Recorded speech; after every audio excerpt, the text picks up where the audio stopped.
Got it.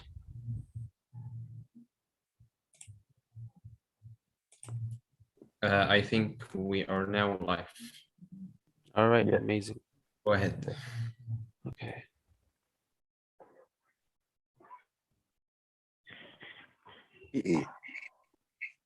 So Ahmed, how do I mute everyone? Oh, there it is.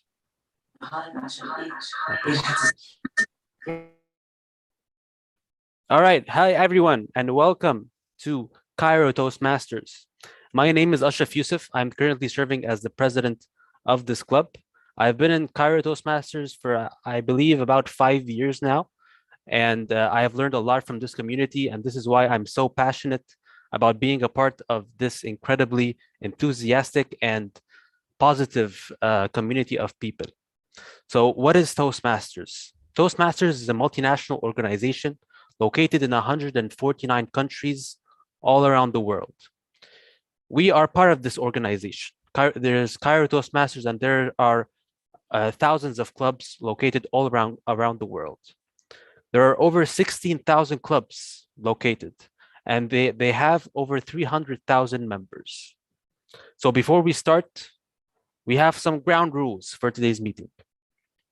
Number one, keep your phones on silent to make sure that you're able to participate and to limit distractions. There we go. Number two, you are free to go and come as you like, but please make sure to not make a lot of noise when joining or when leaving. And finally, make sure that your internet is stable so you can enjoy the experience as much as possible, and try to limit distractions in terms of watching YouTube on the side, as well as listening to the Toastmasters experience, to make sure that you're here and to actually participate as much as you can. All right, so let us begin. Are you guys ready? Thumbs up. Give me a thumbs up. I want to see thumbs. I want to see 2 times 25 is 50 thumbs. Yes. Yes, I want to see 50. Amazing. All right, let us start. So again, we are part of this Toastmasters experience. Today, we will be experiencing together what it means to be in a Toastmasters meeting. So first, let's start with some questions. And I want to actually hear you guys. I want to hear responses, all right? Okay, so the first question is, how do you calm your nerves before a presentation? I actually want to know this. How do you calm your nerves? Would anyone like to answer?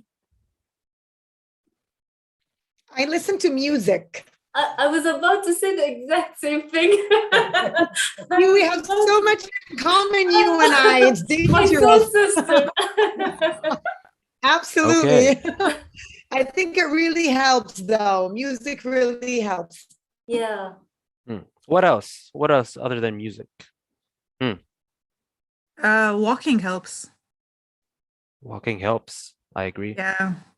Before a presentation, do you walk before a presentation? No, not right before a presentation. That's not a good idea. But the night before, if you have like a very important meeting or presentation, I sometimes do that. Amazing. What else? Maybe breathe deeply. Take a deep breath. Yes. So do you breathe yani, during the presentation or before, or I mean, when exactly Before is it, to relax. Before the presentation? Okay, what else? I think about the reason I'm doing the presentation and why I'm here. So that takes the nervousness away. Okay, so I mean, let's say you're doing a lecture in front of your colleagues at the company.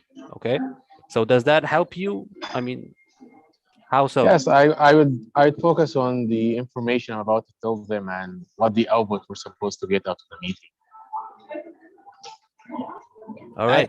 I personally think nervousness is something you'll never get rid of. It's always there. It's just a matter of you being able to manage the nervousness on stage. And I think what, if I'm not mistaken, what Ahmed said, that you just give as much presentations as possible is just the best way to be able to manage that. But the nervousness will be there, I think. I agree. All right. Any other someone wants to participate? I try to avoid caffeine before the presentation because it calms me down to avoid coffee or Red Bull or something. Okay. So avoiding things that make you more stressed than you deserve to be, right? Yes, exactly. I agree. All right. Any other last participants? Yes, Sahr. Ashraf, I have something a bit deep to say. Okay, it's not related to techniques. It's more about something inside of us. If you have, the conviction that you have something important to say and that the audience actually want to listen to you, you're there to add value, supposedly, So, I mean, that removes the intimidation part, because if you reach a position where you don't feel that the audience is more superior than you, and I'm not saying you're more superior, but you have something to add. So, I mean, that really helps. It's a bit deep, I know, but you're smiling, so maybe I'm on the right track. Thumbs up from me. This is what I wanted to say, but he said it much better, Sahar. Thank you, Higazi. Not Higazi. I wanted to add something very quick. If we have sorry. I'm not sure who said it. Oh, Ahmed. Sorry, Ahmed. That's okay.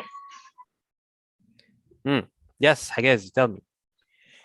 Yeah, if we just have 1 minute or something. I think it was last year I participated in a competition, improvisations and stuff like that. I think, yeah, and what happened is I was about to give the presentation. The adrenaline was very high. I was getting ready to hear the question and give the improvisation speech. But then the person who was responsible started asking me questions like, "Oh, how are you today? How long have you been in Toastmasters? How do you feel like?" And this and this and that. And then at some point, the adrenaline, got down. And then he said, "Okay, clown." So I was like, "Clown, what? Is he still asking me the question, or am I supposed now to give the presentation? What do you mean by this?" And I think I personally like to keep the adrenaline high. So nervousness is a good thing. That's how I see it. And I wish he hadn't asked me those questions like, "Well, who are you and how long have you been in Toastmasters?" when I was about to give a speech. So that I just wanted to share with you. I can relate to what Higazi is saying. I saw talks a while ago. She was talking about how we perceive stress. And it was she was saying that stress is our body making us ready for what's coming next. So it's not a bad thing. It could be a good thing if we manage to use it well. The adrenaline is our body makes us ready for what's coming next. Okay. Any other last participants to answer this question? No? No, Okay. Dr. Ahmed wants to say something. Yes. Unmute yourself, Dr. Ahmed. Unmute yourself, Dr. Ahmed. Yes. I think before giving a presentation, I used to make a complete rehearsal before the presentation, maybe 1-2 hours. And I convinced myself that it will be great. But this, I come to the presentation and it's a way to make it good. Thanks. Yes. Thank you. Can I add something? Yes. Last one to add. Go ahead. It's very related to what Dr. Ahmed just said. There was a very famous physics professor, and he's very famous. I can send you a link later. His lectures were very, very enjoyable to attend. And he was asked what the secret is, and he said he rehearses the lecture a few times beforehand. So one of his rehearsals is actually the morning of the lecture before everyone arrives. So he actually goes into the lecture hall and he does it before the presentation. Yes. All right. Thank you. Thank you, Ahmed. Next time, please swallow before you speak. Thank you. All right. I agree with every single one of you guys. You guys have said amazing stuff. I personally believe, as well as all of the points that you have made, but the thing that I personally believe is that we should focus on the audience and not ourselves. When we focus on the audience, when we focus on ourselves, we say, okay, I could do this wrong. I could forget this. I could put my finger up my nose. I could be wearing things that are weird. The people could think that this and people could think that. All of this could happen when you are thinking about yourself. So you will be actually emphasizing or feeding your fear of failure when you are thinking too much about yourself. Think about what the audience are doing. Think about what the message that you want to give to the audience. Think about the things that you will say that will actually help them in their daily lives. Think about how they will benefit more than how you're going to say it or what you're going to say. So actually focusing on what people want to, what you want to say or what you want to give to the audience will benefit you immensely in relieving yourself from the fear itself. Because the fear is the fear of failure. And we're all here because we're afraid of failure, of course. But when you focus on the audience, the fear dissipates because you remember that what's truly important. So, okay, amazing. So this is the first question. Now, how do you prepare for a presentation? Let's say you have a presentation in 2 days. So what do you do in these 2 days to prepare for the presentation and ace it at the 3rd day? Tell me.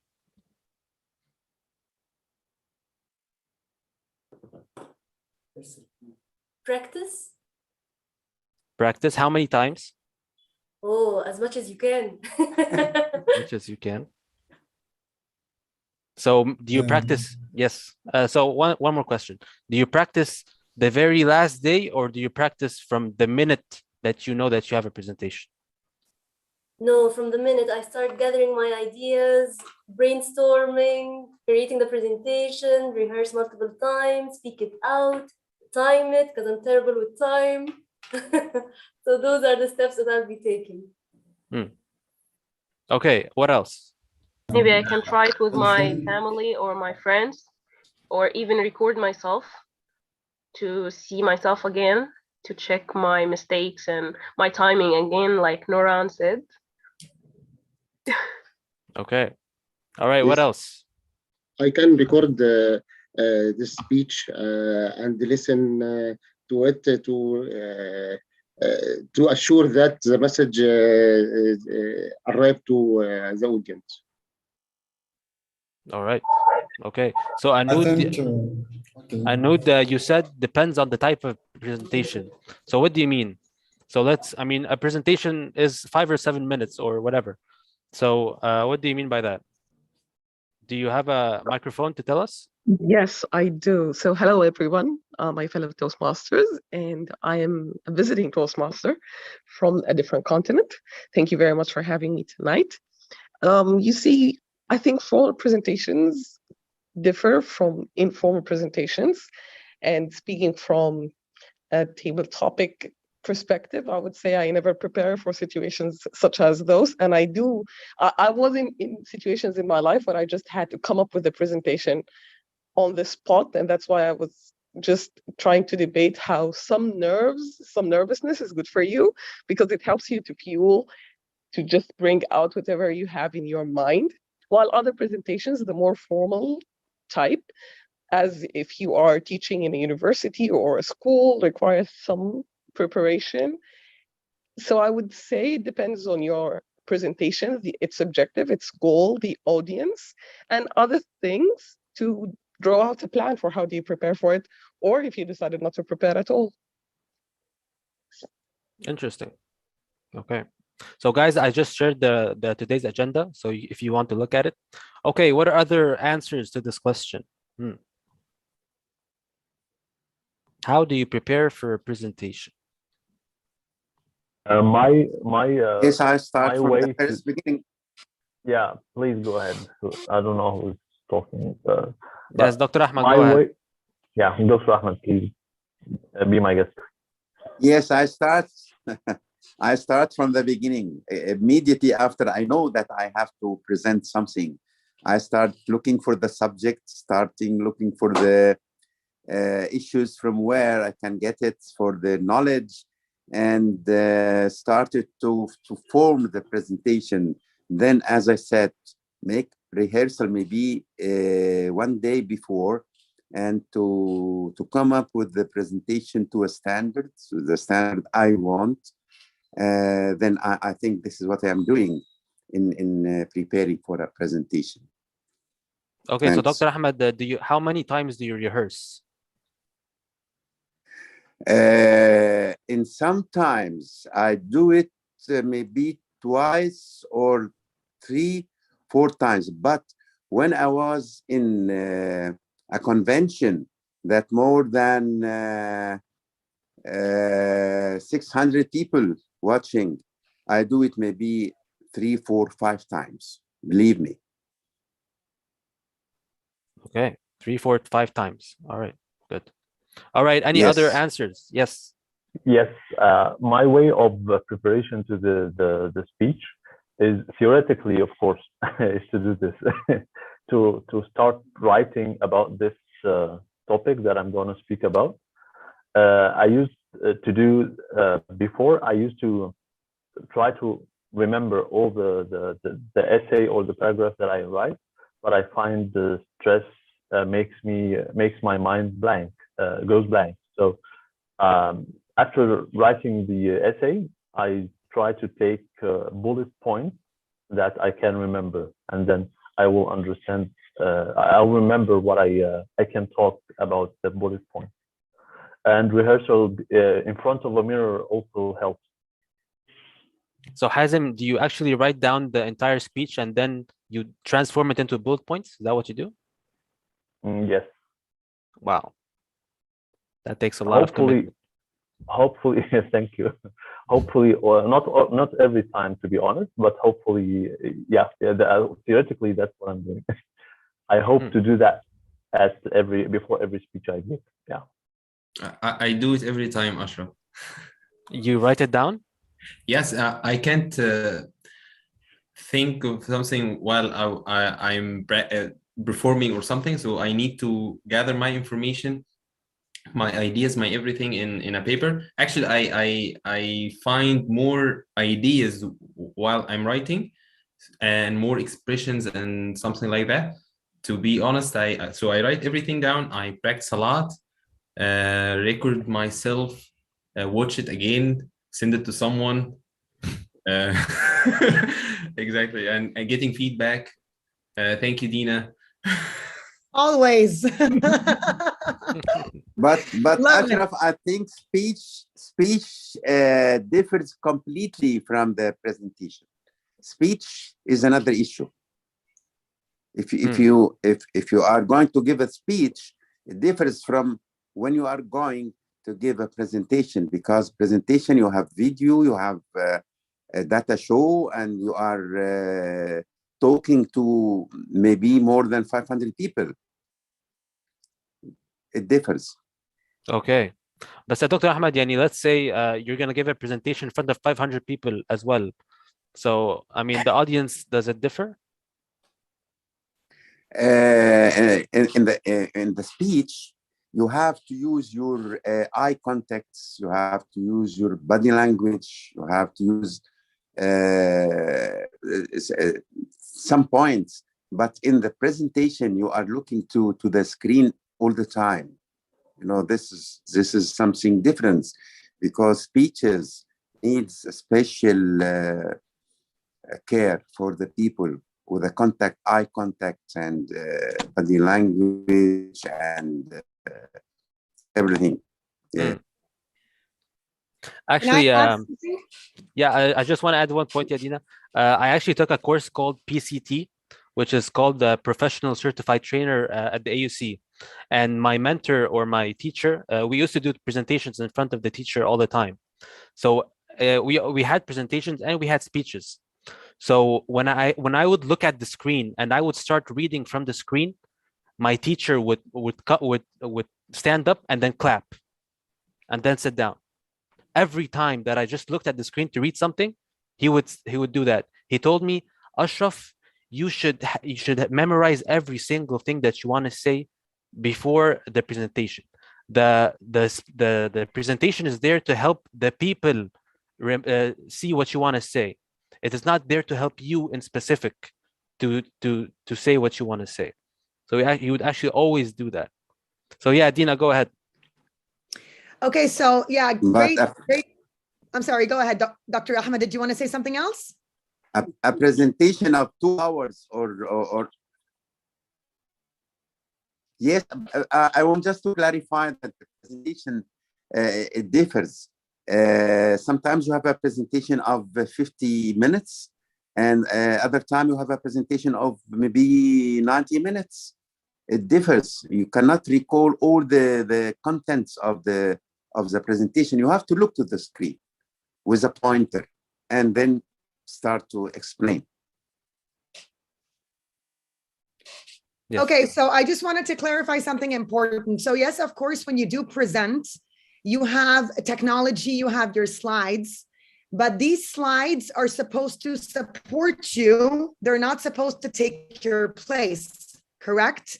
So yes, Dr. Ahmed, of course, if it's a very long presentation, your slides are there to guide you. So it's okay to look at the slides and just kind of point just for a few seconds, but then you have to look back at the audience, maintain eye contact, because at the end of the day, the people are there to listen to you communicate. They are not there to have you read the slides for them. And I did see a situation where one person, he took the stage and he just read everything on the slides. And then this one person walked up to him after the presentation and said, I'm so sorry, with all due respect, if you're going to read the whole presentation to us, why didn't you just email it to us? So it's just really, really important for you to reference your slides as a means to support you instead of actually take your place. So regardless of whether it's a speech or a presentation, you are the communicator. We are supposed to connect with our audience, maintain eye contact, and we just resort to our resources as needed. So that's my point on that. And also to answer Ashraf's question, as far as what I personally do to prepare for any upcoming presentation or speech, is that I have to know my audience.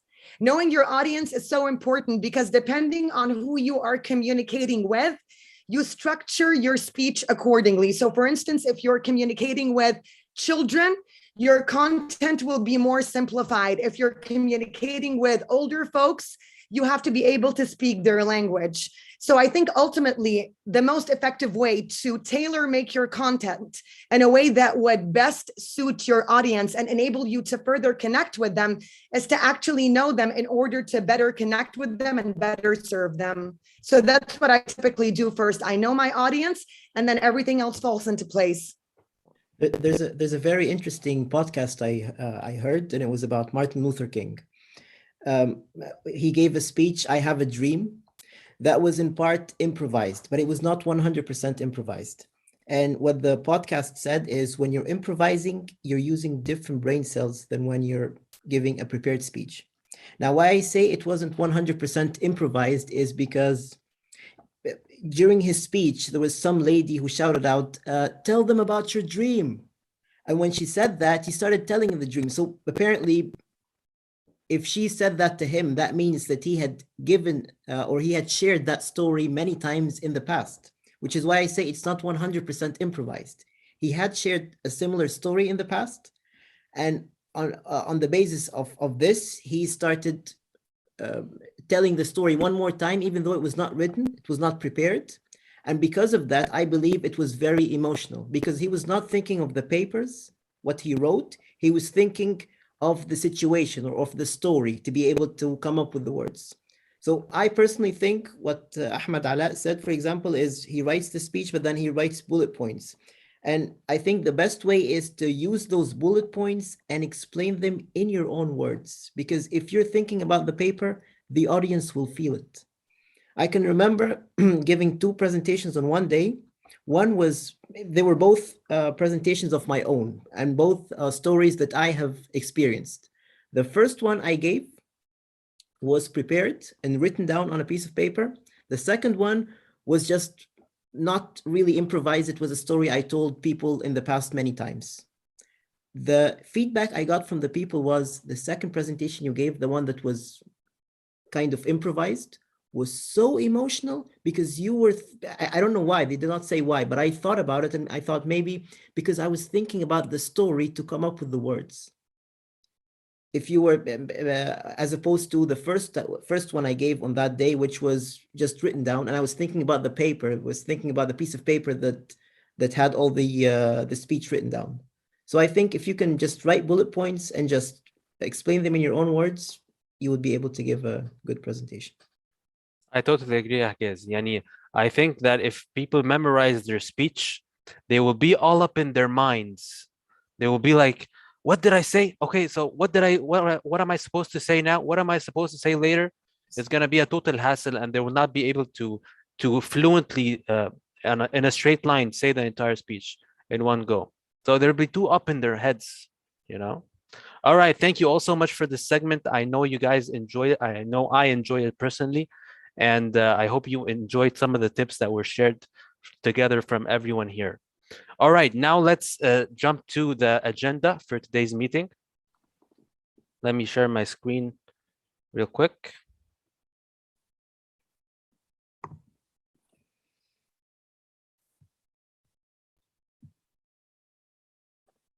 All right. So today we have just one speech. We have Semek Zaghlul, and his speech title will be said before his announcement to the stage. The next part, we have the table topic section, which is the funnest and the most liberating part of our meeting. This is a part where everyone here in this meeting is able to participate and to participate in the talk and to do a 2-minute impromptu speech before their parts. And finally, we have the evaluation segment. This is also a very interesting part of the meeting where we give feedback to the speakers about some of the things that they did positively and some of the things that they should be working on for the next encounter. We have our timer, our counter, and grammarian. And finally, we have the tip of the day. So let us bring up the timer. Ahmed Ale. Ahmed, please tell us what you will be doing for the timer. Thank you, Ashraf. I will be timing every segment in the meeting, and will be timing everyone using my colors or something, or let me share my screen. Yes, that screen. I will be sharing the red screen when you are at the time limit. You are not allowed to stop before seeing the green screen.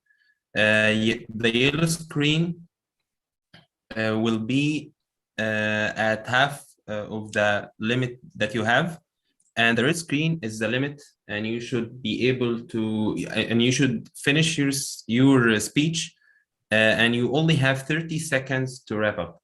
So for our speech, you have 5 minutes for green, and 6 for yellow, and 7 for red, right? Yes. Yes.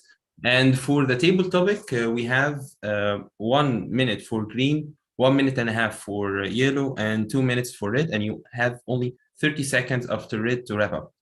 For evaluators, they have 2 minutes for green, 2.5 for yellow, 3 minutes for red, and also 30 seconds to wrap up. And I will be giving my report at the end.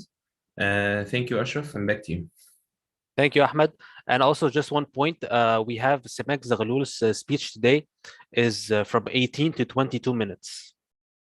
Okay, so this is his time slot for today's meeting. Okay. All right. 18 to 20, right? Yes, exactly. All right, so next up, we have the counter. Hazem Waddah, please tell us what you will be doing today.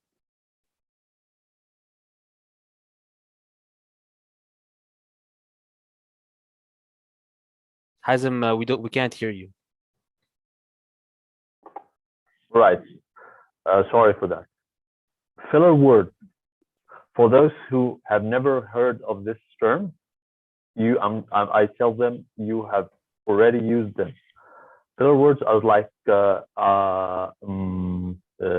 يعني بس. So every other word that you use between moving through or delivering your idea. So those are not good signs or good things of good speech. So I am the one who will be counting them for everyone in here, and then we'll tell you afterwards how many filler words have you used in order to improve for the next time. Thank you, and back to Ashraf. Thank you, Hazib. Wala, are you here? Wala, Yes. Osman? Yes. Yes. Hmm. So I can't be the only one who actually dreams of something that is about to happen and thinks it's reality. And this is, did you guys have that happen in school when you dreamt that you were getting ready, you've changed, you got your breakfast, you're about to go out, and then you open your eyes, damn it, I'm late. That happened to me now. I thought I was actually dreaming of the meeting. Everybody gave beautiful speeches. We had a wonderful meeting, and then I opened my eyes and it was 7:30. Dang. And then I opened the internet. But I'm very glad that I see you guys today. My job is going to be the grammarian. I prepared the word of the day, which is a word that I encourage you all to use in your speeches, even if it's prepared speech or an impromptu speech, because it means that you can think on your feet and just add the word in your speech without what is the adverb of prior? Priorly preparing it in your speech. Now, and the word is the word euphoria. I'll send it in the chat now, and I'll also send it before the table topics to remind you always of using it. Now, euphoria means a feeling of state or intense excitement and happiness. For example, in his euphoria, he had become convinced he could defeat them. Or another example, this one would not feel euphoria, only pain and terror. You can also use other derivatives of the word, like euphoric. For example, my Toastmasters experience has been euphoric so far, or a euphoric one. Whenever somebody uses this word, I want you all to snap in the air so that we all acknowledge their contribution. My other job during the meeting would be to see or to monitor the language used during the meeting and see the good usages of the languages and the usages that would want or need improvement. Other than that, I wish you all a super euphoric meeting. Back to you, Mr. Ashraf. Thank you so much, Wala. I mean, when you said euphoria, I immediately remembered heroin and drugs. So thank you for that. All right. So let us start our meeting. We have our first speech for today's meeting is Semek Zaghloul. So the evaluator for Semek is Nurihan Abdelbari. So Nurihan, please tell us more about Semek's speech. Hello, everyone. So Semek will be giving his speech on the 5th level, Engaging Humor Pathway. I'm meeting Semek for the first time, and I'm very excited to know more about his speech because the title is very exciting, The Secret Recipe for Development. So let's all give a hand to Semek Zaghloul.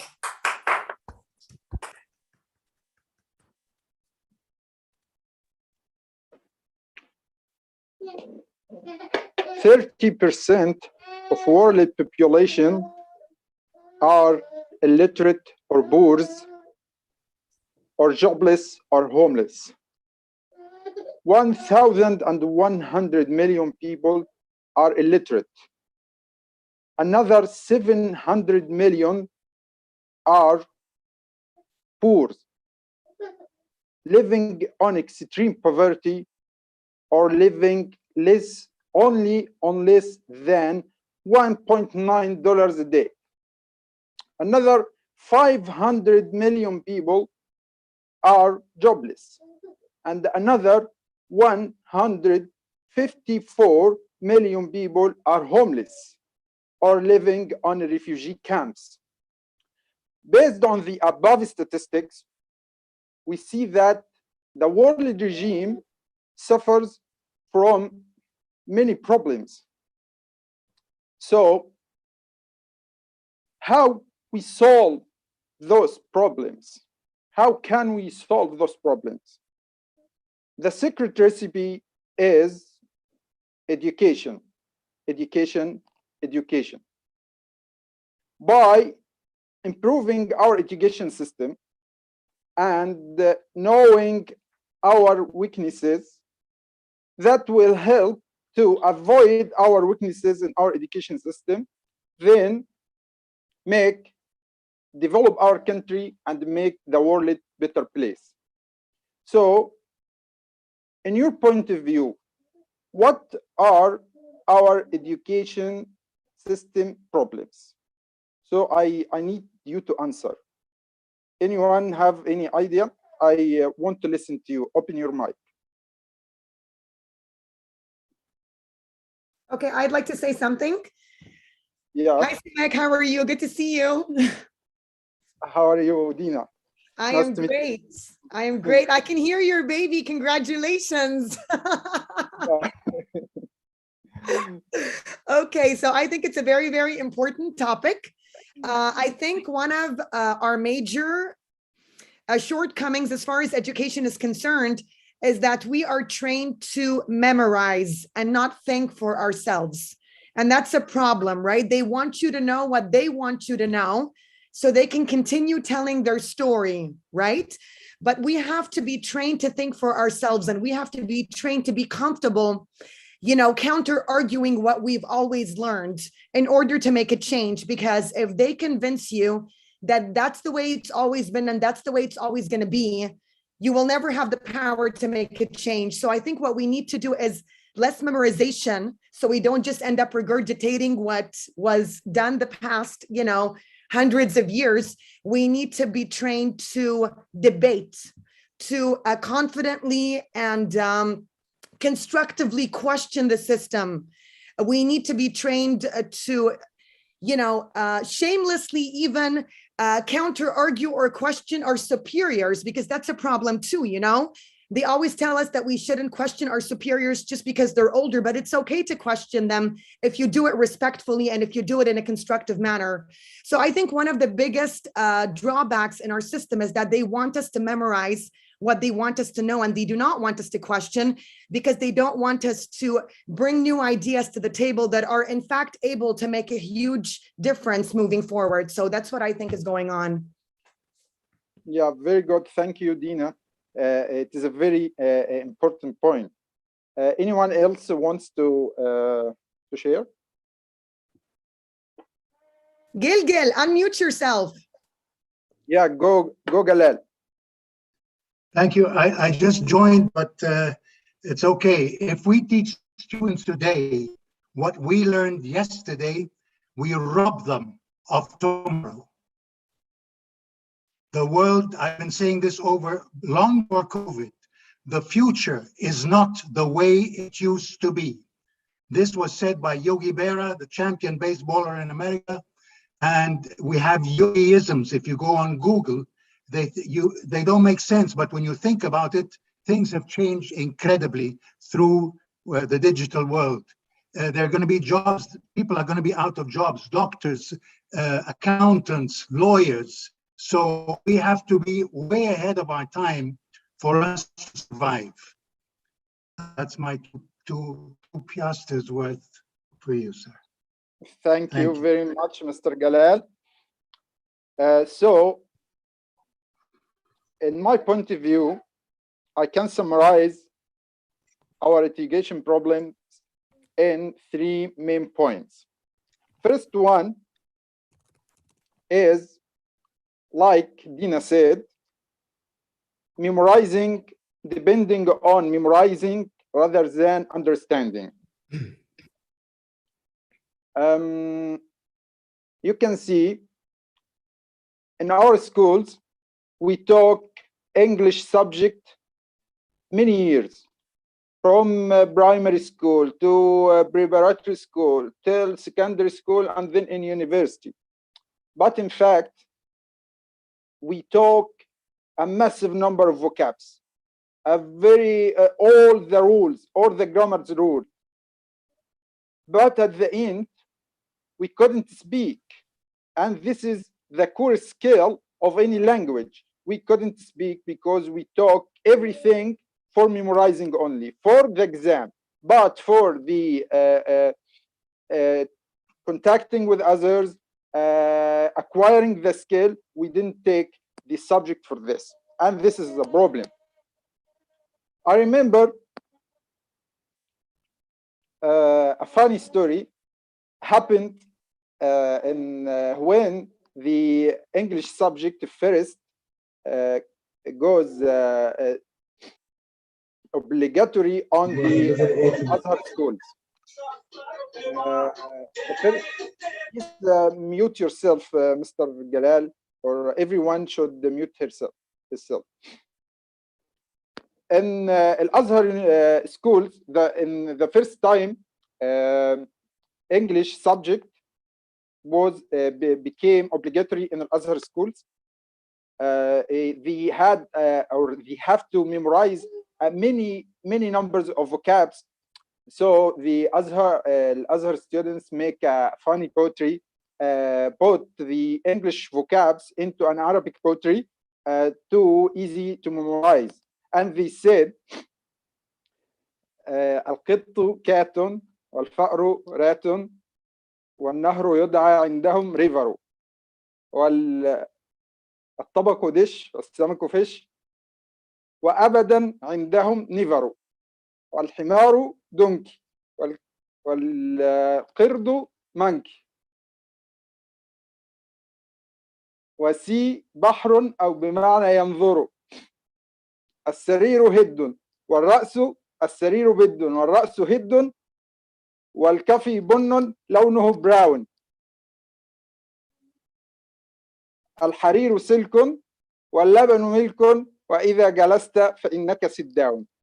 And this is funny poetry, made them memorize long or many vocabs, but in fact this method of memorizing not the best one. Another thing, memorizing not only in our schools but also in the university. I have enrolled in a practical faculty of engineering, and this is a practical faculty, and we're supposed to understand the subject, not memorize. But I found that there are a lot, or some of our professors using this method only, memorizing. I remember one of them, every time he entered the classroom, first he sit down, then he raised his glasses, then he start reading the attendance sheet. Ibrahim Farag, absent. Ibrahim Salama, present. Ahmed Al-Hassani, absent. Ahmed Muhammad, present. Till he finished the attendance sheet. Then he opened the book and start reading. Chapter 1, introduction, blah, blah, blah, blah, blah, blah, blah, conclusion. Chapter 2, introduction, blah, blah, blah, blah, blah, blah, blah, conclusion. And suddenly he stopped and he said, this point is very important point. You should take care about this point, without any illustrating anything, any explanation. And finally, he finished the lecture saying, everyone should bear his consequences and go away. So this memorizing method is a very critical problem, and we have to avoid. Second point, it is the problem of false punishment. The harsh punishment we have, or there exist in our education system. this punishment, this false punishment, adversely affect our students and adversely affect their psychology. They make them hate teachers, hate the subject, hate everything, hate learning itself, and may affect their personality and their character.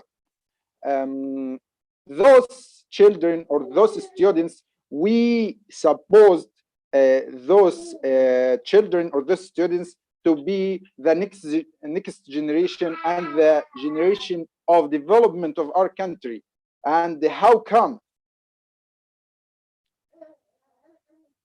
I remember in our schools, and everyone may remember this, there are our teachers invented many tools for hurting and for hurting and punishment for punishment.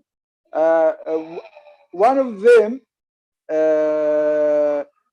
used a wooden stick and they called it Aziza. Another one using a rubber hose. Another one using a broomstick. Everyone uses a tool for paining or for hurting or for punishment for students. I remember Miss Nadia when I was in the 3rd year in primary school. She is giving us math lessons. So she asked me 3 multiplied by 3. I said 9. She said, open your hand. Then she hit me with a wooden stick as much as she can. Then she asked my friend, my colleague, 3 multiplied by 3. He was hesitated, but he answered 9. She said, bravo. I was surprised, and I said, Miss, I answered the same answer. Then my colleagues also told her he answered the same answer. He answered 9. She insisted in his opinion, and she said, no, he answered wrong answer. And she didn't even want to apologize for me. The punishment, not also in our schools, but I think it is a community culture. My father told me one day that my grandfather uses the same thing with them. One time he asked him about multiplication table. You know multiplication table in math. And he asked him 5 multiplied by 5, but my father didn't know. So he said to him, open your hand. And then he hit him and said to him, what it called? Multiplication table. In Arabic, it's called Jadwal al-Darb. Then he hit him again after he called after he said al-Darb. Then he hit him again. Those 2 points. The 3rd point, in my point of view, is the low governmental budget for education.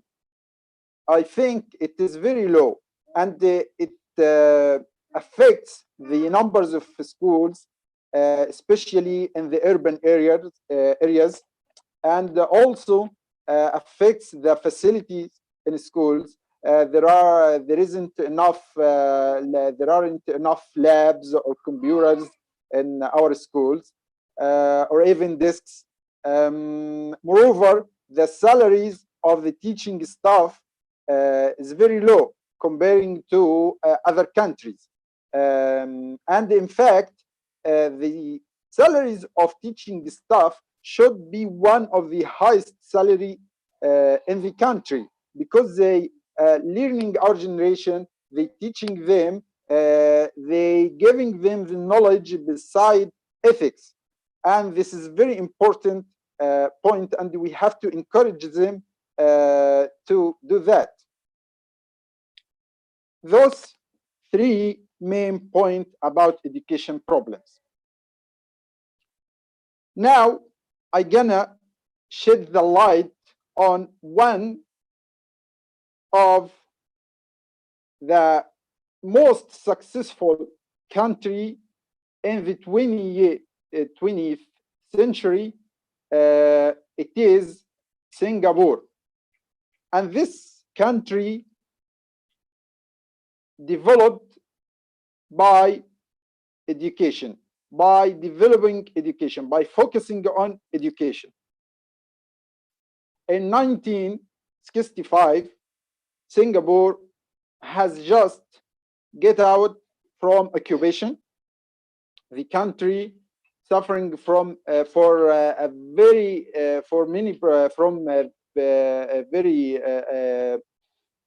lot of problems.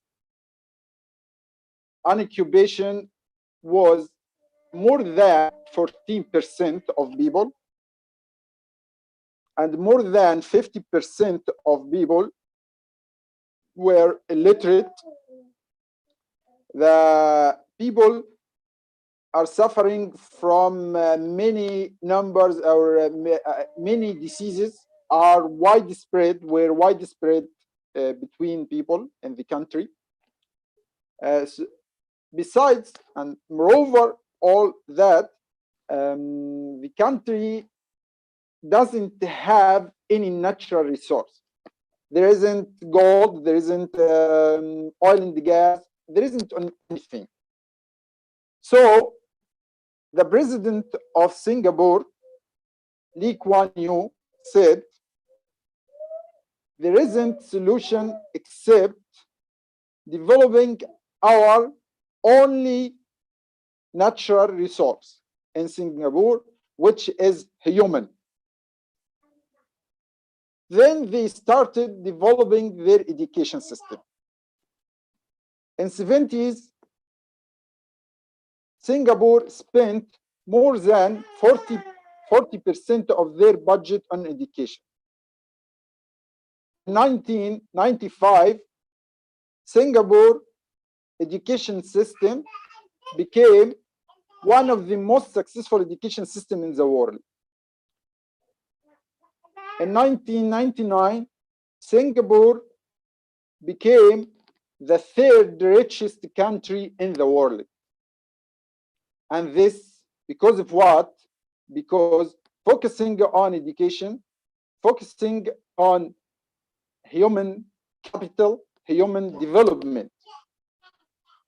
At the end, I wanted to summarize what I said.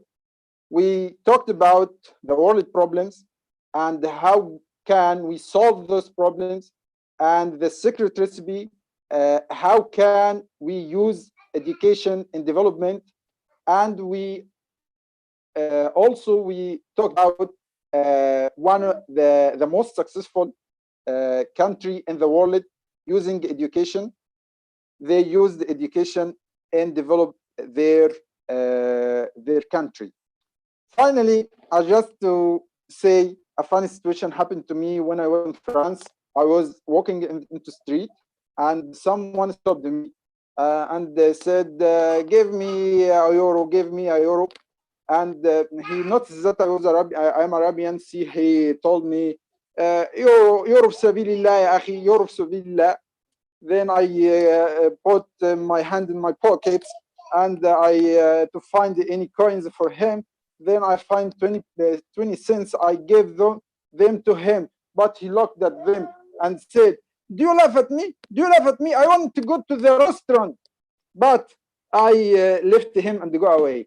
So although this man was living in a developed country, but this is the result of uneducated persons. Thank you for you. Thank you so much, Semek. I didn't know you were hit so much as a kid, but yeah, I guess we all experienced some hitting. جدول الضرب, I guess. Yes. So that was Very well done. Thank you so much for the speech. All right, moving on to our table topic section. We have our wonderful Nurihan Abdelbari, who will be conducting this session. Nurihan, take it away. Thank you, Ashraf, and thank you, Semek, for a wonderful speech. It was truly humorous. We laughed all the way through. We feel sorry for him. So the table topic is very easy. It's not difficult at all. I just have a question. On average, a person, how many feelings does a person have? On average, can someone shout out a number? And how long? In a day or an hour? A person, Yes. a human being, Yes. one human being can have an average of how many feelings in his lifetime? It has to be in the millions. Well, too much. No, not frequency, but as in type of Like Sorted by name type. of emotions. Sorted by type.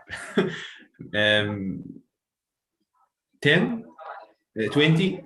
15. 15. Who else? I had a course before and we were given a list of emotions. It was around 30 to 40, I think. 30 to 40, as many as we can name them. True, Ayat. Anyone else want to say a number? Shout out a number. Daily or monthly or In a lifetime, one human being in a lifetime, how many types of emotion? Types. I think 100, for example. 100. Okay. Are you ready? Randomly. 65. Great. I think we can have different compound emotions, but if you dissect those into or let me just rephrase it, they can be dissected into a few simple emotions, like 20, for example. 20, sure. When I was asked this question, I said, for example, maximum 50, maximum 50. Then I saw a research by the American psychologist. They said a human being in his lifetime has around 34,000 types of emotion. 34,000. Can you imagine the number? I can only name 3. Happy, sad, angry. Nervous. So we are going to experience our emotion. That's why they said many people, they are the overused word, complicated. It's not complicated. You are experiencing a certain type of feeling, but you cannot express yourself. That's what the psychologists are saying these days. We are having difficulty expressing ourselves. That's why we always use the overused word, complicated. It's complicated. How are you feeling? It's complicated. Describe this emotion. It's complicated. So let's all together express our feeling through a very easy game. This is a game we will play.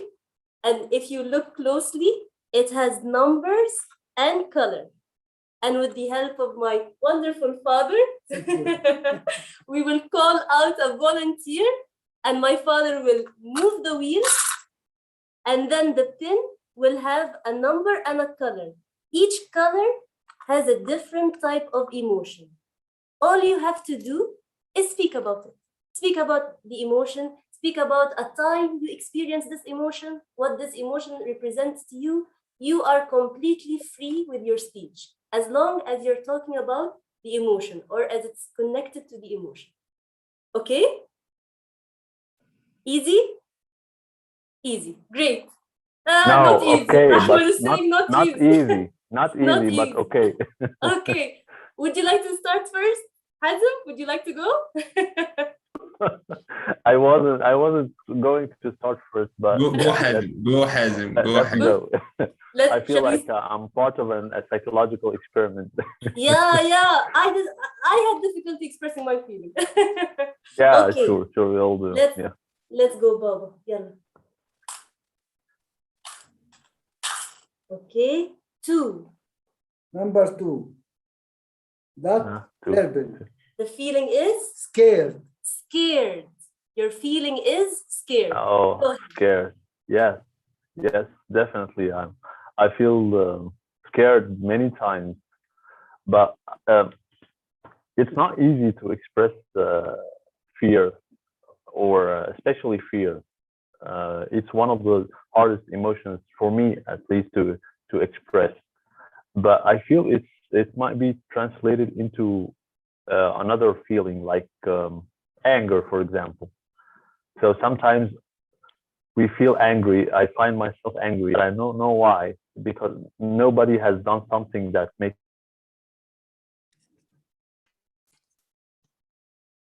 I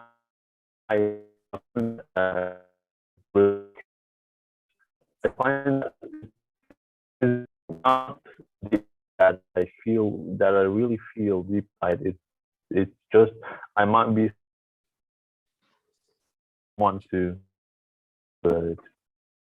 hurt how I express it. The most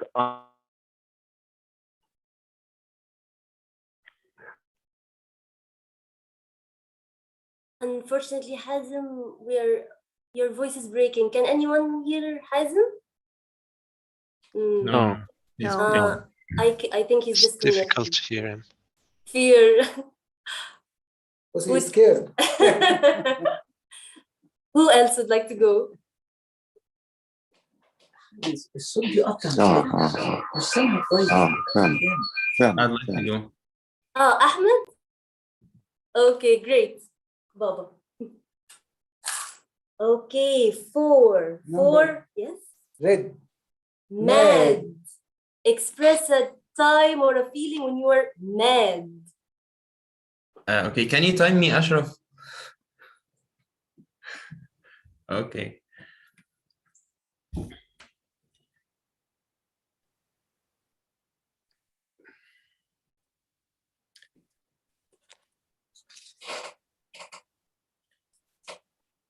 I'd like to believe that I'm not the type of person that gets mad very easily. However, I have siblings. I have two siblings. And for me, a sibling is the one person that you love and hate at the same time. It's the one person that is able to transfer you from being so calm and living in a peace of mind to a very hot piece of angry red face. So being mad at someone could be, most of the time, I experience this with my siblings and other people, but I don't care about other people's. I do care about the people who is close to me. So siblings is one of the most people that are able to get me mad. But when I think about that, why I get mad, I narrowed down to two reasons: because I care about them too much, and sometimes I perceive their actions as they are not caring so much. So that's mad for me. I think we get mad when we expect something and we didn't get it. So we get mad, we lose it. So the people who managed to do that for me is my siblings, but I think I love them so much. And I love you too, guys. Over to you, Nuran. You didn't time me, Ashraf.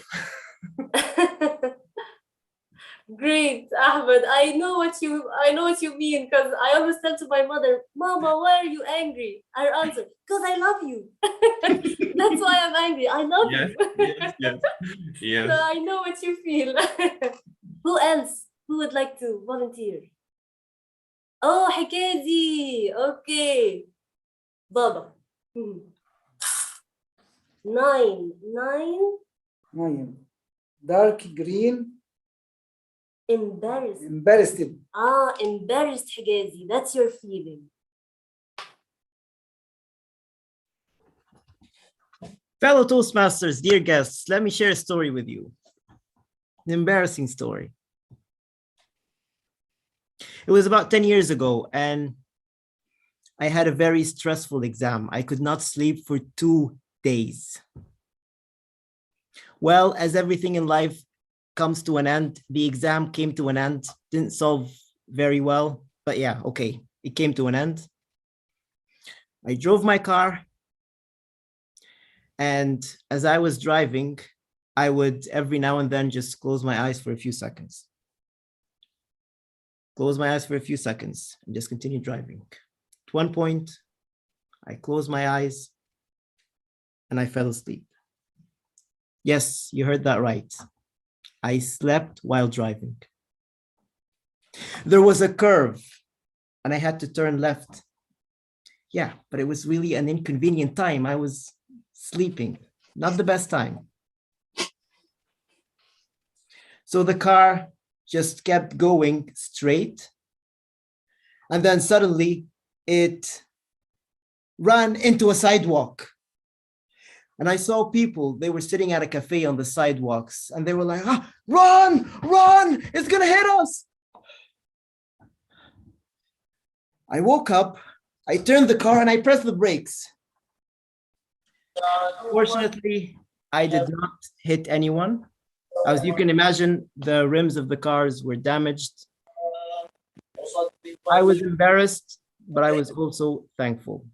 Embarrassed of myself that I slept while driving, but I'm really thankful that I did not hit anyone.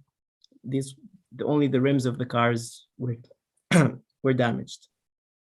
Over to you, Nohan. Great, thank God, and thank God you were okay. Oh, thank God. Who else? Who's our next volunteer or victim? I'll pick people. If no one is going to volunteer, I'll pick them. Malak. Yes, Malak. Okay, go ahead, Bob. Yes. Number 8. Oh, that's my lucky Light- number, by the way. Oh, Light- nice. Light green. Disconnect. Disgusted. Disgusted. Oh, your feeling is disgusted. Very angry. It's difficult. Sorry. Oh, yes, it is. It could Well, be. Yes, go ahead. It could be what? You can help It me. could be something, an item or a type of feeling or a type of situation that made you disgusted. A situation, an item. Oh, I like this. Thank you for helping me. I was about to speak about some food that makes me feel disgusted. And Yeah. it is, I'm sorry to say, it is raw fish or فسيخ as we eat it. But you know what? Your comment gave me some hint to speak about some deeper idea. The feeling or the situation that makes me feel really disgusted is racism. When we are all people, we live together, we are different, and God created us different because we complement each other. So we are not alike. We need to accept each other. So whenever I see someone is criticizing some other person about his color, his religion, his nationality, his name even, some people are making fun of others because of their names or their family names, which is really really disgusting.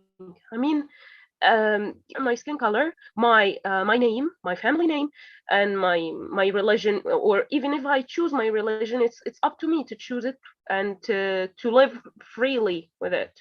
So this really makes me feel yucky. You are seeing yourself superior than others, and you are the best, and you're judging others by their things that they didn't choose. You can judge people, or even you don't have to, but if you do, you judge them by things they own the ability to change, like their actions, their way of dealing with others, not by their color or their beliefs or things that belongs to themselves. So thank you so much, Noor, for helping me about this. Thank you, Malak. I loved your speech and agree 100%. I agree 100%. Thank you for your speech. Who's the next victim? Express your feeling. Express yourself. Anud. Yes, Anud, I want to see your lovely face, Anud. Why you're hiding? Hello. Beautiful. Okay, Baba. This is okay, three. Number three. Light purple. Nervous. Nervous. Should be nervous. Nervous, yeah. Because of us. Thank you very much for that choice, because it kind of represents the state of emotions I am in now. This is my first time to be introduced to your lovely club. And as I have mentioned before, I think some nervousness is always good for the recipe to make a great speech or to become a good speaker. You see, I've been in Toastmaster for some time now. I am what they call an old wolf in Toastmasters, but I still have that nervousness along with me. I keep it in my pocket because that feeling is actually what fuels you to keep talking and make sure whatever counter is there is not actually counting the so many filler words you have just rushed into your speech. I am always nervous because my type of personality is that kind of personality that always stay on top of things.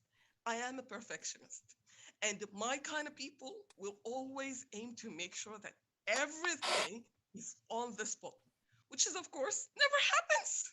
So I am in a constant pursuit for that status of perfect that never happens. I am nervous. I am nervous that I am not enough. I am nervous that I am not doing well.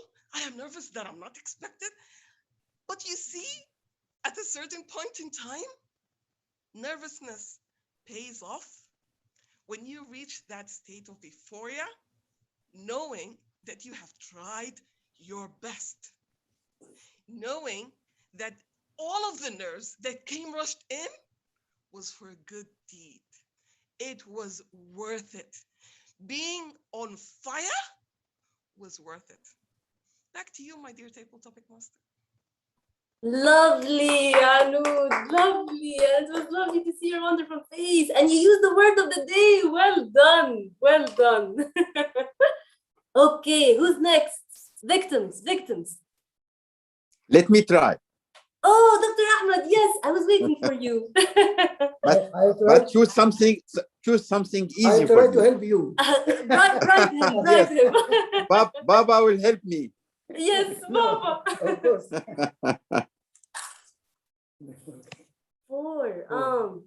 Four.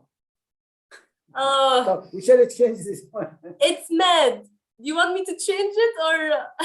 It's no, it's okay because I faced this many times. Oh, okay. Yeah, I will give you a story.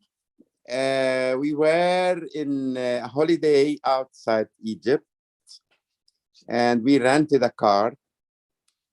And while we rented the car, the system was off. Then they gave us the car. It was in Germany. They gave us the car and wrote the bill by hand, not with the system. We spent 5 days and we went to the airport to drop off the car. And suddenly the guy asked me to pay 40,000. It was with Deutsche Mark. 40 or 60,000 Deutsche Mark. I told him we took the car a week ago. Then he told me, no, the system shows that the car with you for 120 days.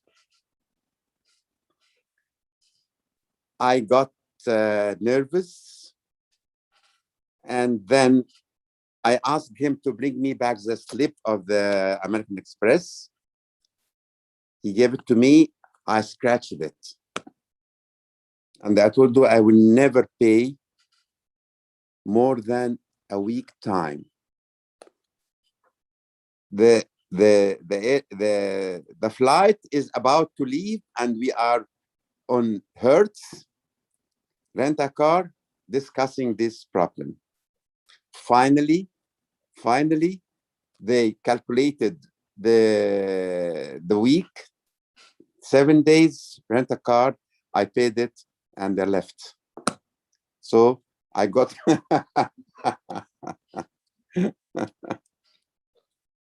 Yeah. Yes. Yes. Sometimes you face very strange issues. Papa, Yes. help me. No. Yes, he said you have the right to be mad. It's happened to me in England. Yeah, robbery. Sure. What you did is justice. It is exactly what I faced. Mrs. Yes, they Hanim, did would you it. like would Mrs. Hanim like to try? So nice to see you. You too. You want me to say anything about anything happened to me in the Yes. past? In the feelings, would you like to give a speech on a feeling? Okay. Okay. Sure. In the feeling, Okay. yes. Okay. هيلف وتجي I'll do my رقم best. ويقول لك السبجكت. Yeah. Okay. Yes. I'll do my Papa, best help next my time. wife, please. I can. I'm not very good like all of you. Okay. Oh no, you're perfect. You're wonderful. No, I'm not. Number three. Three. If you don't like it, we can change it. Okay? Okay. What's okay. it? What is the And subject? The subject is Nervous. nervous. Nervous? And he made you nervous. What makes me nervous? Maybe I can change the subject. Okay? Change? Okay. Change the subject. Okay. ليه بزيادة العربية؟ Can I talk about something happened to me 40 years ago? An experience? Really? Sure. Okay. Go ahead. Okay? Go ahead. Okay. I remember now. Will you express your feelings? Yes, express my Okay. feelings. Yes. Sure. Okay. You know, we used to live in Saudi Arabia. It happened 40 years ago. It was Hajj time. It was the Al-Hajj time, yes.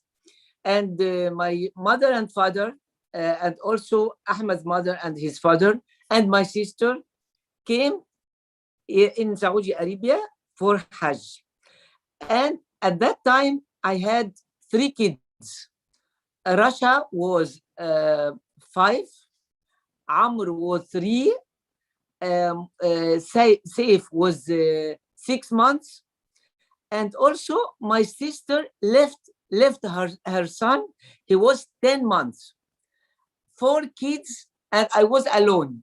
Really, it was in Jeddah, not in Mecca or I lived in Jeddah, all by myself for 3 days.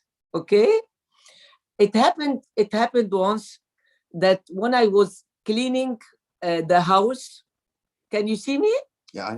Okay, I was cleaning the house, and suddenly I raised my head, and the window was aluminum, and it scratched my head. So I found something red on my face, really red. I was so panicked. Because I had 4 kids, and at that time there was no cell phones. I cannot contact my husband. It was 40 years ago, as I told you. So I went quickly to the kitchen.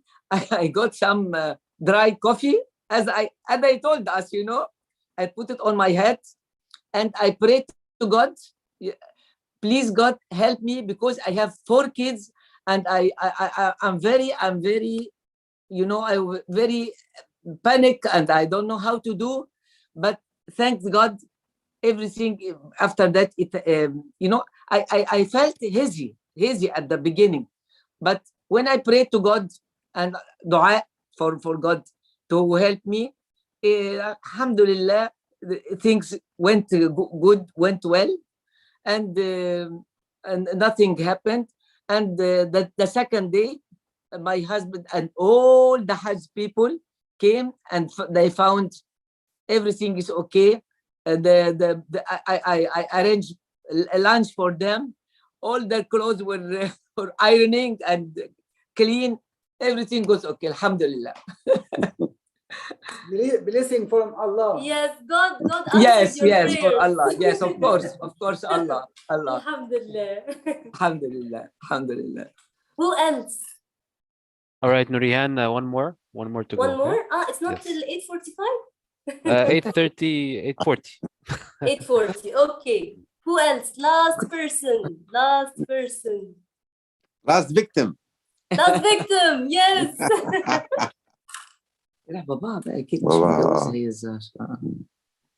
Mr. Galal. Yeah? Hi. Hi. Hi. I am dying to meet you in person. Dying to meet you. My wife doesn't allow me to meet pretty girls. Oh, don't worry.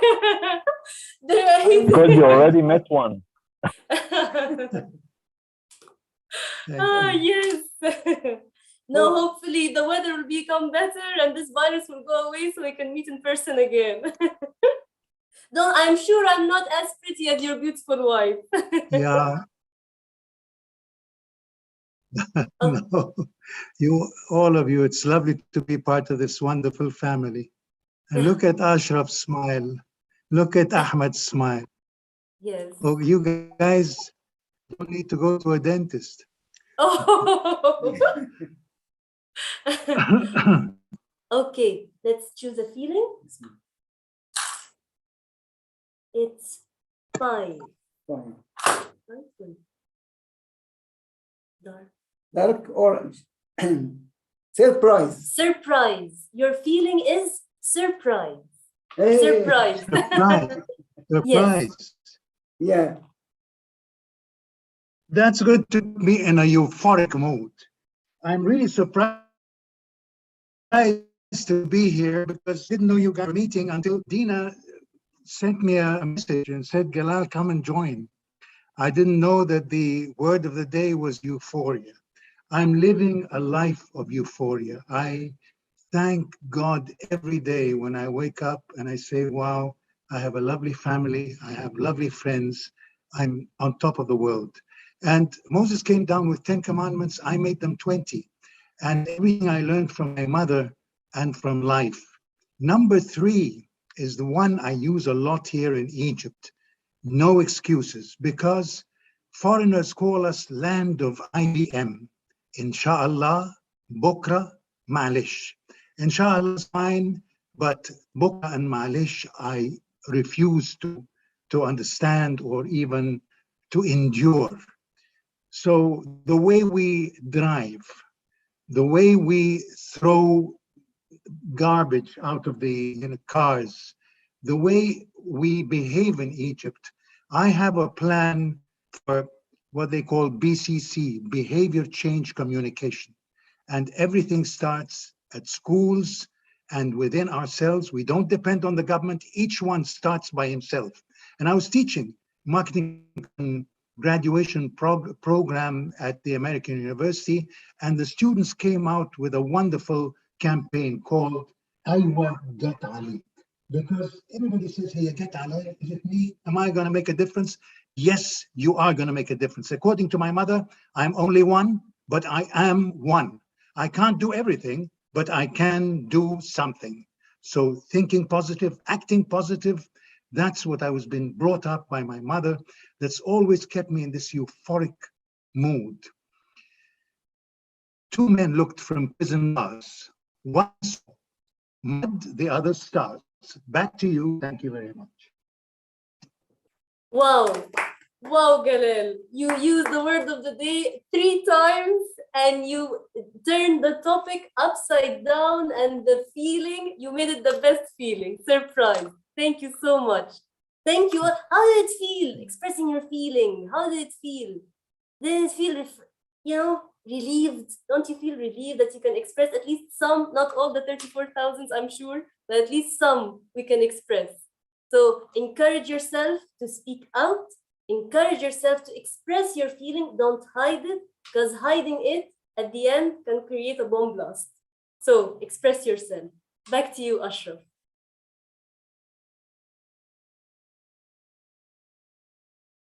Thank you so much, Nurihan, for this wonderful session. Elephant. What's that, Galal? What's wrong with the I'm elephant? feeling very elephant. Feel بالعربي يعني. I'm feeling very elephant. Yes. Good Alsha, Galal. Thank you. All right, now it is time to vote for the best table topics winner for today's session. So now the votes will go live and you will choose the best person who spoke today in the table topics section.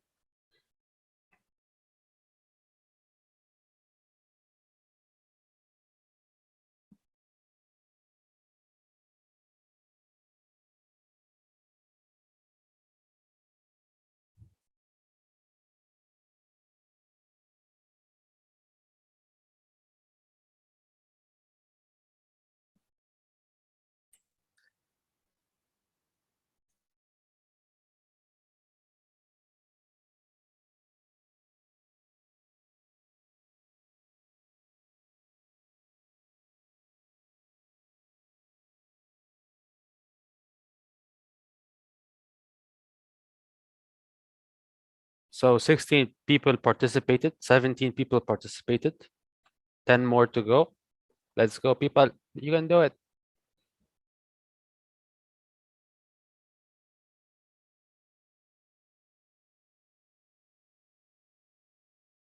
$18. All right. Thank you. All right, now moving on to the evaluation segment. So we had the first speaker. Do you guys remember who it was? Huh? Semek. Good job. Thank you, Ala. You're paying attention. All right. So Semek did the speech.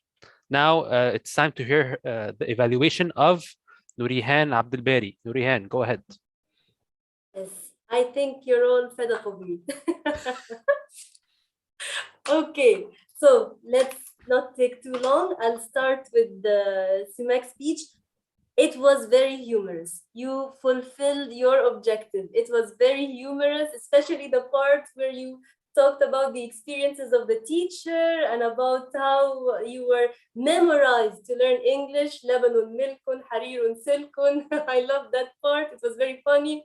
It resonated with the audience. The audience agreed 100%. When you said there's a problem with education, most of the audience just nodded that yes, there is an issue with the education system. There's an issue that we're memorizing. There's an issue that we're not updated. So you chose a topic that resonated with the audience. It was very humorous. Your facial expressions were on point. It's like you were not giving a speech. It was like you were talking to us. You're communicating with the audience, not as in giving a speech. It was very original, authentic. And I applaud you on how nothing stopped you from giving your speech. You had a lot of distractions from your sweet baby. You had a lot of distractions from the audience. Some of them were unmute, and you spoke out and said, please mute yourself, and you went on. You were like the river Nile, always flowing, nothing stopping you. This was something wonderful. I applaud you on that. If I have something for you to, a recommendation for you, it will be to, in your tonation, when talking between the years, like for example, when you're talking about Singapore, 1959, 1999, it's best if you can use your tonation, like in 1959, say how it was, it's so poor and there was high illiteracy, maybe you could have lowered your voice, made a higher voice, and then in 2000 made in a question, use your tone in a question. So tonation, I recommend using tonation. The second thing I recommend is using your reference. Like you said, 30% of the world are illiterate. I would have loved it if you said as per this organization or as per the status of this, that use statistics as per that. It was 30% to give it validity, to make it more valid and more relevant. And the third thing, thank God, I believe we're mostly Arabs, so we understood the jokes, but maybe if there were foreigners in the audience, it would have been difficult if at least you could have described it. I know it would be difficult to describe an Arabic joke in English, but if there are any foreign audiences in the future, maybe to describe the joke or explain what the joke means so they can get the funny feeling about it and the funniness in your speech. But other than that, I loved your speech. It was very entertaining. It was very humorous, and congratulations on achieving your objectives. Congratulations. Back to you, Ashraf. Thank you, Nurihan. All right, now we move to the GTA section, which is the grammarian, timer, and a counter. So our timer is Ahmed Ala. Ahmed, please give us your report for today's session.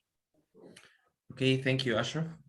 Before giving my report, I'd like to express my euphoric mood that this meeting put me into. It was a fantastic meeting. I really enjoyed it to the max. And the second thing I would like to point out, the background or the back wall of Dr. Ahmed and Madame Hanem. It's very lovely, and I love it. I love it so much. I noticed it, and I said that I will talk about it in my segment or before my report. And most importantly, everyone today committed to their time slots. Most of you committed to your time slots. So Semek talked for 20 minutes, 22 seconds. That's before the 30 seconds limit with 8 seconds. Very good. Me, I talked for, according to Ashraf, I talked for 1 minute 59 seconds. Higazi talked for 1 minute 54 seconds. Malak talked for 1 minute 55 seconds. Anoud talked for 1 minute 40 seconds. Dr. Ahmed talked for 2 minutes 25 seconds. And Madame Hanem talked for 2 minutes 57 seconds, and it exceeded the time, but the story was lovely, and it's good that it went well. Mr. Galal talked for 2 minutes and 10 seconds, and for the evaluation, Nurihan talked for 2 minutes and exactly 58 seconds, and that's very good. Yes. And that's the end of my report. Thank you guys for this lovely meeting, and back to you, Ashraf. Thank you, Ahmed. The A counter for today's session is Hazim Waddah. Hazim, please give us your report for today's session. Thank you, Ashraf. People are doing a great job today, actually. I'm going to talk about Semek. Semek, are you here? Yes, yes, I am. Yeah, yes. That's a great job, by the way. You did a great speech. You gave a great speech. You gave a relatively high number of you gave 43, but that's related to giving a speech for 20 minutes. It's very, very long time to keep your concentration. You gave 43 A's and 3 M's and 2 so's. That's great number of so's, to be honest. Yeah. So for 20 minutes, you gave 2 so's. That's great. Dina, Galal, Nurihan, Higazi. Great job, people. Let's give them a bit of applause because they have nothing of those filler words. Anoud, the nervous one. Please don't be nervous because you did great job. You have never said any filler words, so that's great job, by the way. Ahmed Ala, you did a great job. You gave very low filler words.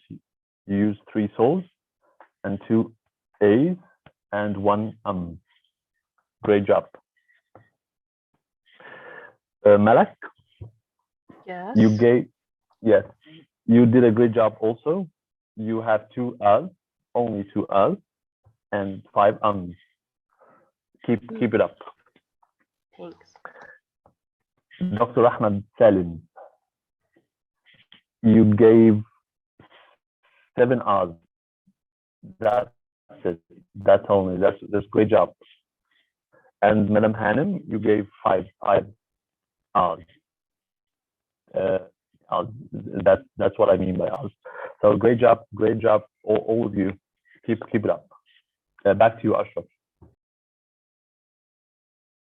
Thank you so much, Hazem. I feel like the when person says filler words like yani, it's like they're tripping in their mind. It's like, so you're talking, and then you're talking, and then you don't know what to say, and then it magically comes out of your mouth, like, you know, like, yeah. So it's important to stay calm. Remember, you're talking to people. There's no difference between talking to one person and 1,000 people. The same words will come out and they will receive it in the same way. So it's important to remember to calm down, to think as you speak, not to run so fast that you trip while you're speaking. All right. The following is the grammarian. Our grammarian today is Wala Othman. Wala, please give us your report for today's meeting. Thank you, Mr. Toastmaster of the day. Oh, Mr. Grammarian, Mr. What? Who are you? General Evaluator. And I wish this meeting was a week earlier because I just had my IELTS test last week. And I feel like as a grammarian, I learned a lot today. And I wish I just learned these words a week ago so I could sweep off my examiner off their feet. But everything happens for a reason. I'll just now share my screen, and do you guys see it? Yep. All right. So let's start our report by the people who have said the word of the day. They are none other than our amazing Galal, Anoud, and Ahmad. And Galal used it 3 times, so that's a plus. Give them a big hand. Yes. Thank you. And moving on to good uses of the language. Dina, I mean, have you ever taken the IELTS? I think you could score 9 or maybe above 9 if there's more than 9. One of the shortcomings as far as education is concerned. Do you guys see this? They love this structure at the IELTS says. So instead of saying instead of saying a negative thing regarding education, you can stretch out your statement by using these words. And you also used a word that I always thought is only applicable in the field of birds and pigeons, because I love birds and pigeons, which is regurgitate. Is that right? Now it's the action where birds bring out food that they've already eaten and digested. They bring it out again to feed their babies. But then Dina used it to mean that people tell information without comprehending them. And that is absolutely wonderful use of words. We've got good use of words by Ahmed Ali when he said, I'd like to believe that I'm not this or that. Higazi said, the exam came to an end. Of course, Higazi had more than this, but I only wrote this one. The exam came to an end. It was a good structure and also good use of words. I'm just writing all these words so we can all learn from people today. Malak, you said, judge people and things they own the ability of changing. Beautiful. Instead of saying they can change, own the ability of changing. Anoud, you said some nervousness is good for the recipe. And I keep nervousness in my pocket. What a beautiful choice of expressions. Then we've got Nori Hans Papa who said, you have the right to. To have the right to means you're entitled, and that's also good. Hanem, at that time, and this is really good transitioning or speaking of the past, instead of saying in the past, you can say at that time. And Galal, you said on top of the world to mean excited or happy. or euphoric. And with that, we go to things that need improvement. When I say I left him and go away, can anybody unmute and tell me what's wrong or how can we improve it? Went away. Very nice. Why? Left isn't the best, but go isn't the present. Like one of them has to change. Yeah, so we need tense consistency. And Arabian, when I say he knew that I was Arabian. I was Arab. Arab, what is the difference? Arab is, I believe both are adjectives. Arab for yes, people, but Arabian, maybe Arabian country. I'm not sure. I don't know. That is very well, yeah. So an Arab country is also like, to all Arab countries we say Arab, but Arabian would be for things that are related to the Arabian Peninsula. So if we say Arabian desert, Arabian nights, Arabian winter maybe. And last but not least, occupation was high at that time. Is there a better choice of word here? Unemployed. Unemployed or unemployment. So that jobless. Or jobless. But he was speaking about unemployment there. So that would be it. Wonderful, wonderful choice of words, guys. I love it. And I love this meeting. I learned a lot. Joblessness. I've never heard of that, but I'm pretty sure that the English language can surprise us a lot. And Dina is also should speak about that. I'm not in a position to speak about the language. I do teach it, but I don't. And thank you so much, everyone. Back to you, General Evaluator. Thank you, Ala. So tell me, what did you do with the IELTS score? Tell me.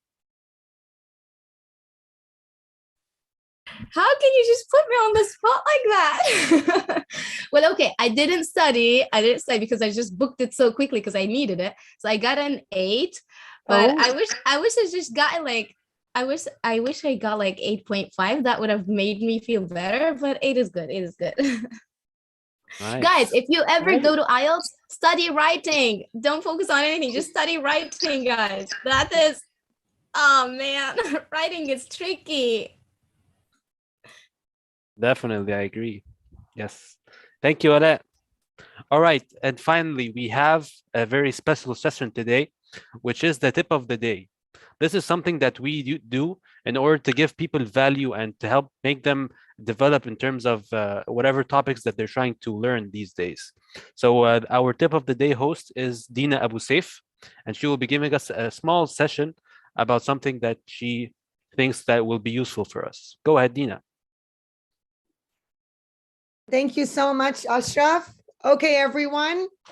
So I'm going to ask a very, very quick question, and you can just unmute yourself and give me a one-word answer for the sake of time, because that's just a 10-minute session. So I don't want to waste a lot of time. But in your opinion, what do you think is the most important thing about communication? Just one word. One word. Understanding. Listening. I'm sorry. Feeling. Okay, so somebody said, okay, one second. You know what? Mute yourselves. 1 second. Raise your hand so I can keep track of who's saying what. Okay, Sahar, go first. Clarity. Okay. Dr. Ahmed. Interaction. Okay. Mrs. Khadiga. Support each other. Okay. Iman. Understanding. Okay. Malak. Feeling each other. Okay. Ahmad. Listening to understand, not to reply. Okay, I got my answer. Everybody give him a big round of applause. I was so worried I would not get this answer, because I think that the way we are raised is that if you want to communicate, you talk. And actually, it's not about the talking. It's about the listening. You know, what's very important for all of us to know is that our verbal communication is important, but what's more important than our verbal communication is our nonverbal communication. Because as Maya Angelou once said, it's not about your words. People will not remember what you told them, but they will remember how you made them feel. Okay? And you make people feel by the way you act. It's not just because of your words, but it's also by your actions, your vibes, your body language. Before I continue, I just want to see what Gilgil has to say. Gilgil, take it away. Thank you, dear. My mother used to tell me that I had 2 ears and 1 tongue so that I could listen twice as much as I could speak. Yes, absolutely. This is so true. I think the only way we can possibly have a constructive, productive, and mutually beneficial conversation is if we listen to each other. And Ahmed said it so beautifully when he said that we are not supposed to listen to react. We are supposed to listen to respond. What is the difference between reacting and responding? Reacting is when I pretend to listen to you just so I can end up saying whatever I want to say. That's me reacting right there. But responding is different. Responding is when I thoroughly, attentively listen to what you're saying so I can respond in a manner that would do this conversation justice, regardless of my personal biases. So we have to listen to respond and not to react. Now, there's a huge difference between listening and hearing. And I'm just going to randomly pick somebody from the audience to tell me maybe one of the differences between listening and hearing, because listening and hearing are not one and the same. So let me call on, let me see, Sahar. Sorry, my picture just moved around, so I couldn't unmute myself. The key word here is attentiveness. When you're listening, you're being very, very attentive, as opposed to just hearing. Okay, very, very good. Let me call on one more person who hasn't spoken already. Let me see, who has not spoken already? Muhammad, go for it. Understanding. I think understanding, addition to hearing, that understanding. Okay, Trying. I will take, okay, understanding is important. It's kind of like a derivative of something else, but I'm looking for something bigger. Let me call on Sharif. Sharif Abdelhadi, hi, thank you for joining us. Hi, Dina. Hi, it's been a while. Yes. Oh, look at that baby. Congratulations. Thank you. Thank you. She's so precious. Thank you. What is her She's name? attending Toastmaster. Yasmin. Yasmin. Oh, she's going to be a Toastmaster when she grows up. Yes, I think. Good for you. You're smart. Okay, so tell me, Sharif, what is the difference between hearing and listening? Okay, I think this is a natural thing because we are, as humans, we listen before we even outside to this world. We listen to sounds of our, parents, sounds of the outward. And when we out, we tend to listen to what our parents say all the time. So I think this is the base of learning. When you listen, you learn. You can interact with others. If you are in an environment that all speak Arabic, you will learn Arabic or gain the Arabic language. Also, if you put the baby in English environment, he will be pure English. Even with the accent, he will get the accent, absorb it, because he was listening all the time. So I think this is the most important thing in learning is listening before you talk, because this way you gain information, you gain about what you're going to say before saying it.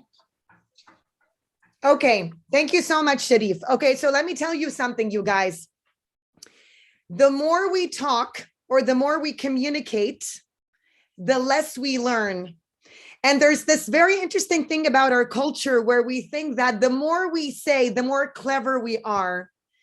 In most cultures, right? In most cultures, they will always say that the more you need to talk about something, the less you know about it.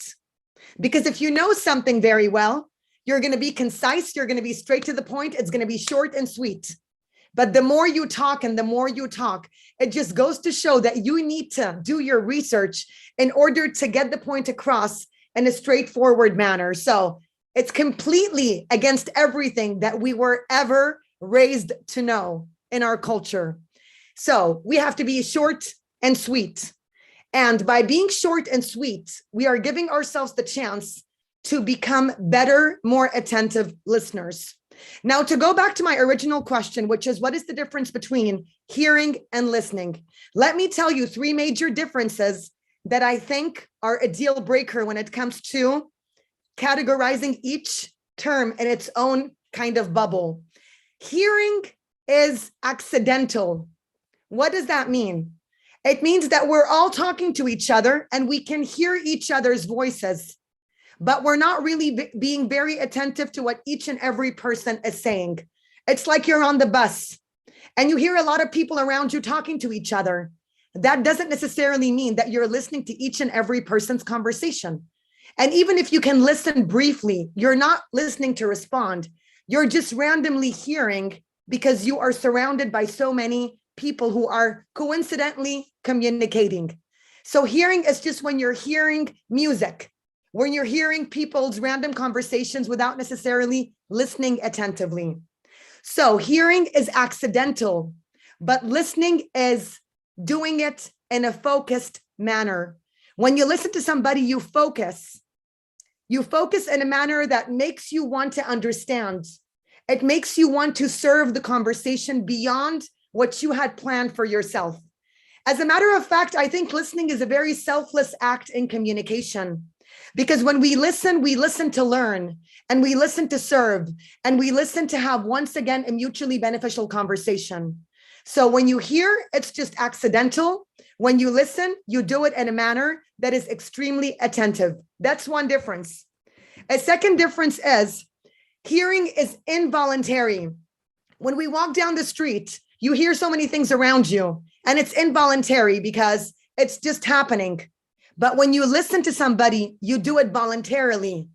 You do it intentionally. You do it because you want to listen to that person so you can actually take this conversation to the next level. And this takes us to the third difference between hearing and listening.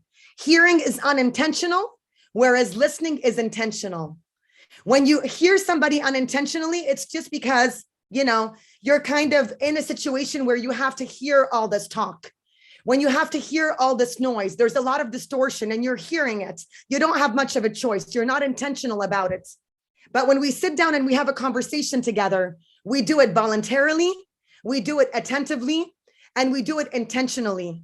And it's only because of these 3 characteristics that we're actually able to have a productive conversation, a conversation that is not one-sided, where I just communicate because I think I have all the important things in the world to say and not really give the other person much of a chance to contribute equally to the conversation, to feel like they have much of an important say in the dynamic of how this conversation will unfold or flow. So listening enables you to learn, but it also enables you to contribute beautifully to a conversation in a manner that would bring people together and would enable you to better connect with the person that you're communicating with. Like I believe Dr. Ahmed said something about connection. Somebody else said something about interaction. Ultimately, if you want to connect with your audience, if you want to successfully interact with people, if you want to communicate successfully, you cannot do any of these things without listening to what people have to say. We have to talk less and listen more. We have to be short and sweet. because when we're short and sweet, it shows that we know what we're saying, and then we're able to substantiate the conversation in a more objective manner. So ultimately, I think listening is one of the most important things about communication, because communication is a two-way street. It's not just about what I have to say, it's about what you have to say in return. And I think this applies beautifully to public speaking as well, by the way. I'm sure you're thinking, how is this applicable to public speaking? When you're on stage presenting a speech, you're the only one talking. Actually, not so much. Maybe I'm the only one verbally communicating, but my audience is non-verbally communicating. How are they doing that? They're doing that by nodding. They're doing that by maintaining eye contact. They're doing that by clapping if you happen to say something that they're in agreement with. They're doing that through their body language. They are communicating non-verbally. They are reciprocating non-verbally. So you have to listen to what they're saying. You have to listen to their applause. You have to feel their reaction.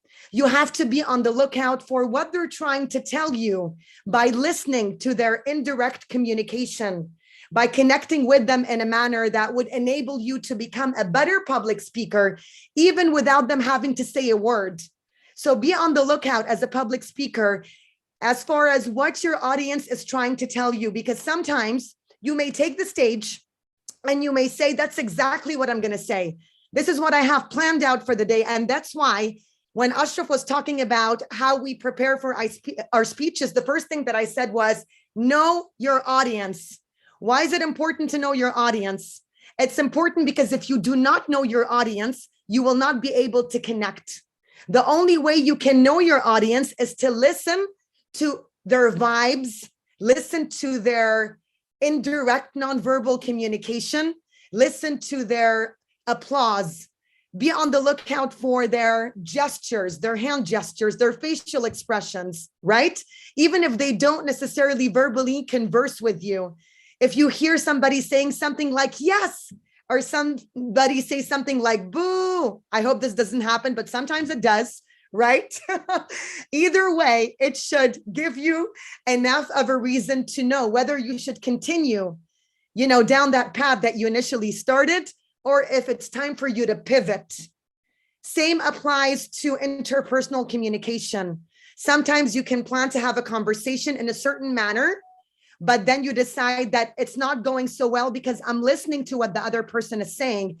And maybe this is not what we should be talking about, or maybe that's not the way we should be communicating about this topic. Let's pivot. So sometimes we need to pivot. Sometimes we need to change our course of plan. And the only way you can do this, so you could better serve your message, so you could better value that conversation that you're having with one person, two people, three people, a huge audience, is to always focus on what other people are trying to say, whether they're communicating verbally or non-verbally. You always have to be intentional. You have to be considerate. And like Gilgil said, last but not least, you have to listen twice as much as you speak. The floor is yours, Ashraf.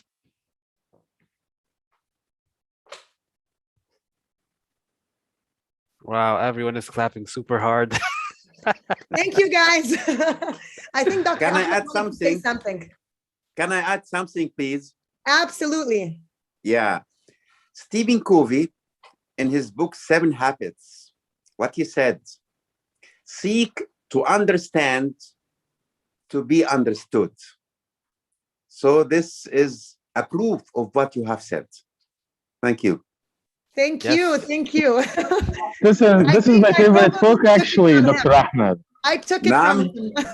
This is my favorite book. Whenever someone asks me for a book recommendation, I tell 7 them to read Habits. 7 Habits. It's great. It's great. It's great. I read it It's twice, great. and I plan to read it again. Yeah. Yes. Thank you so much, Dina, for this incredible boost of information. It's like I was poured knowledge into my brain. Thank you. Thank you. All right, Ahmed, is the certificate prepared for the Best Table Topics Award? Yes. It's prepared. Okay, go ahead. You can announce it now. Me? Yes, okay.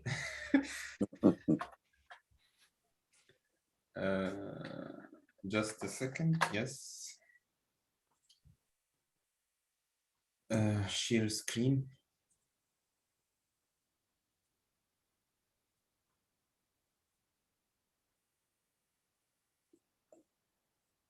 Okay, can you guys hear me?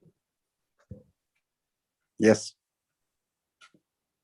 We have only one certificate today because we only had one speech and one evaluator. So it could be, we could give them a certificate, yes, but I didn't prepare them. The best table topic award, can I hear drum rolls? Or guesses? Or guesses? Guesses is good. We can try guesses. Boom, boom, boom, boom, boom, boom, boom, boom, boom. Who forgot the names? Who you think got it? Do you see it? أحمد محمد حسن حجازي جلال سهل خديجة. Wala is getting Anoud. them all. We can prepare certificate for them all. مالك. Okay, the best Hey, table man. topic award for this meeting goes to Anoud Omar. Congratulations, Anoud. Yes. Yay. It was a wonderful table topic speech. Yes. Congratulations. I will stop sharing now, and I think we can send you the... على فكرة أنا لما قفلت أنا الصوت عندك ظبط صح؟ Okay. So yeah, Ahmed, send it to her privately, please, so she can have her certificate. Okay. Thank you guys so much for today's meeting. I hope Can- you enjoyed it. can Ahmed, she- what do you want to say? Yes, can she send anything to the page or something so we can shout back to her? All right. Is she here? Anoud, are you here? Anoud? No, I don't think so. Anoud. She's not here. She unmuted herself, I think. Exactly. All right, Ahmed, send her privately in Zoom. You can send it to her right away. Okay. All right. Thank you guys so much for today's meeting. I hope you enjoyed. You know, every piece of information can contribute a lot to your life if you listen and you really absorb and really reflect on the knowledge on your own life. There's a difference between reading a book and actually implementing a book. I mean, I've read hundreds of books. I really have. I have a ton of books that I've read, but how many of them have I truly implemented? Have I grasped and I have run with the knowledge that I have accumulated? Every piece of information can be implemented in your life if you really focus on this aspect. So thank you guys so much for today's meeting. Let us take a group picture together. Everyone, please say cheese. Cheese. All right, 1, 2. Yes, everyone. Okay, 1, 2, 3. Amazing. Thank you guys so much. Thank you guys so much. We will see you inshallah in the next session. Yes, we will see you in the next session inshallah in the coming 2 weeks. Thank you and have a good day. Bye-bye. Thank you, Ashraf. Bye, everyone. Thank you, everyone. Thank you. Bye. Bye. Bye-bye. Bye. Bye. Bye. Bye. Bye.